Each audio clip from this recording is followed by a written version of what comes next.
성도 여러분 반갑습니다. 오늘도 우리 주님이 함께 하시는 복된 하루 되신 줄로 믿습니다. 이 시간 우리가 함께 은혜를 나눌 본문 말씀 신약 성경 히브리서 9장 1절부터 10절까지에 있는 말씀입니다. 히브리서 9장 1절부터 10절까지의 말씀 봉독합니다. 첫 언약에도 섬기는 예법과 세상에 속한 성소가 있더라. 예비한 첫 장막이 있고 그 안에 등잔대와 상과 진설병이 있으니 이는 성소라 일컫고 또 둘째 휘장 뒤에 있는 장막을 지성소라 일컫나니 금향로와 사면을 금으로 싼 언약궤가 있고 그 안에 만나를 담은 금 항아리와 아론의 쌍난 지팡이와 언약의 돌판들이 있고 그 위에 속죄소를 덮는 영광의 그룹들이 있으니 이것들에 관하여는 이제 낱낱이 말할 수 없노라.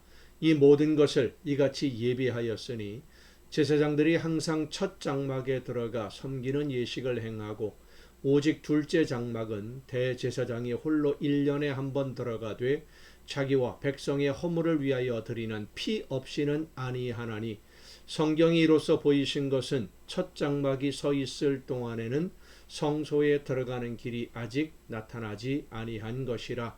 이 장막은 현재까지의 비유니 이에 따라 드리는 예물과 제사는 섬기는 자를 그 양심상 온전하게 할 수 없나니 이런 것은 먹고 마시는 것과 여러 가지 씻는 것과 함께 육체의 예법일 뿐이며 개혁할 때까지 맡겨둔 것이니라. 아멘. 초대교회에서 유대인 기독교인들에게 가장 예민한 질문인 예수님이 누구이신가 하는 질문에 대한 대답으로 예수님은 하나님의 아들로 이 세상에 오신 분이며 진짜 대제사장으로 우리의 죄를 용서받기 위해서 하나님께 제물을 드릴 수 있는 유일한 제사장이시고 모든 사람들의 죄를 용서받을 수 있는 흠이 없는 유일한 제물이시기 때문에 스스로 십자가에서 제물이 되심으로 예수님이 제물 되셨음을 믿는 모든 사람들을 하나님 앞으로 인도할 수 있는 유일한 대제사장이시면서 죽음을 이기고 부활하셔서 항상 대제사장으로 우리와 함께 하시는 분이다 라는 것을 이제 이 히브리서에서 예수님에 대해 설명하는 중에 대제사장이라고 하는 이 직분을 설명하기 위해서 멜기세덱의 예를 들어서 설명을 하고 예수님이 대제사장 되심과 제물이 되시는 이유를 설명하기 위해서 하나님이 이전에 이스라엘 백성들과 맺었던 제물에 관한 그 모든 언약들이 완전한 언약이 아니었고 예수님으로 인해 세워지는 언약이 완전한 언약이다 라는 것을 이제 설명을 하고 있는 것인데 이 모든 것들이 이제 예수님을 믿는 믿음이 과연 무엇이냐, 믿는다라는 것이 어떤 의미냐라는 것을 설명하는 과정들입니다. 그래서 옛 언약과 새 언약을 비교해서 설명을 하는데 하나님이 세우신 질서와 통치가 사람들에 의해서 망가졌기 때문에 하나님이 제사라는 제도를 통해서 하나님과의 관계를 유지하게 하셨던 것이다 라고 설명을 합니다. 그러니까 이 구약에서의 제사 제도, 옛 언약으로는 하나님과의 관계가 완전히 회복될 수 없다는 것이죠.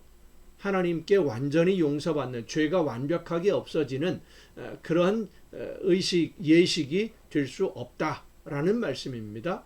그래서 예수 그리스도에 의해서 하나님과 죄인들의 관계가 완전히 회복되는 계기를 만든 것이 바로 새 언약, 예수님으로 인해 세워지는 새 언약이다 라고 하는 것입니다.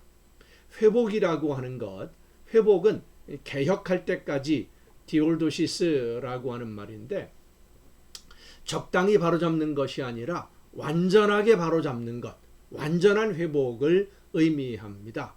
이 완전한 회복이라고 하는 것은 망가지고 잃어버린 것을 전제로 합니다. 우리가 여러 가지 이유로 몸의 건강을 잃으면 각종 질병에 시달리게 되죠. 그런데 현대 의학으로도 완전히 치료하지 못하는 질병들이 몇 가지가 있습니다. 사람의 몸의 여러 장기들은 스스로 회복하는 기능들이 있는데 회복이 안 되는 장기가 있어요. 그것이 바로 신장입니다.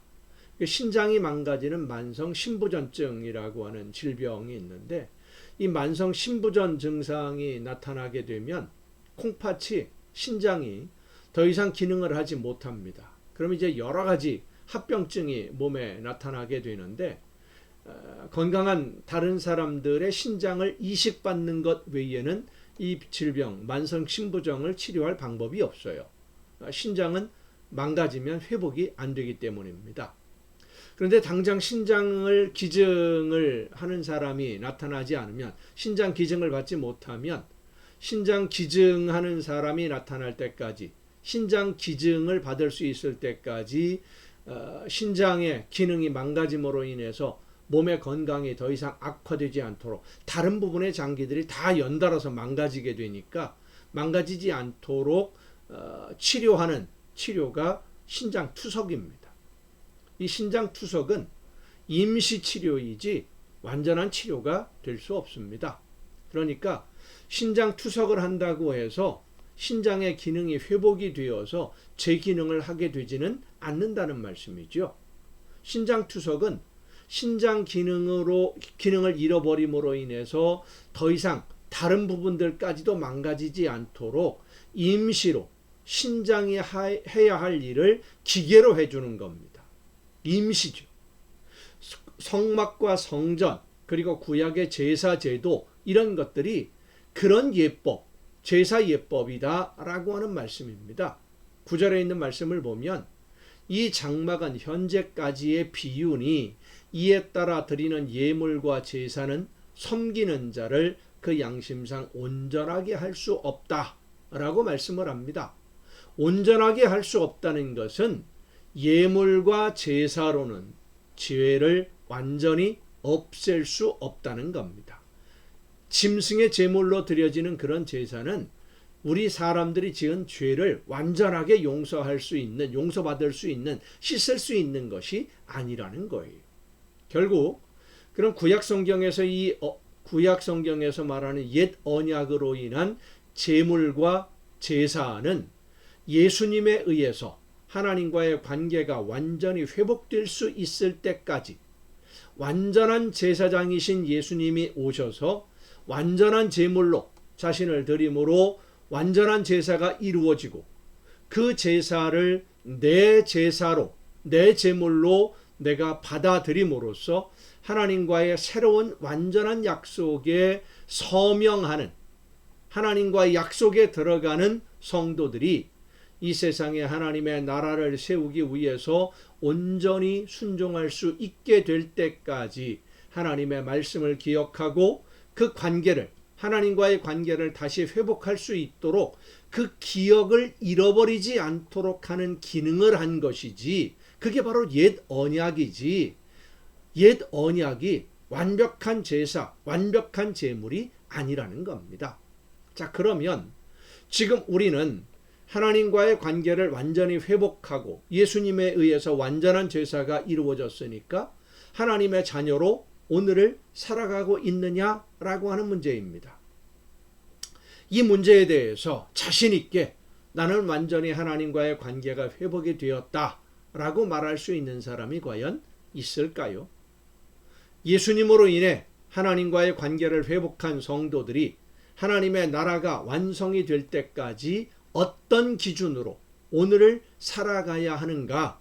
믿음으로 산다는 것이 도대체 뭐고 믿음이 뭐냐라고 하는 이 문제가 히브리서를 통해서 우리가 얻어야 할 대답이라고 할 수 있습니다.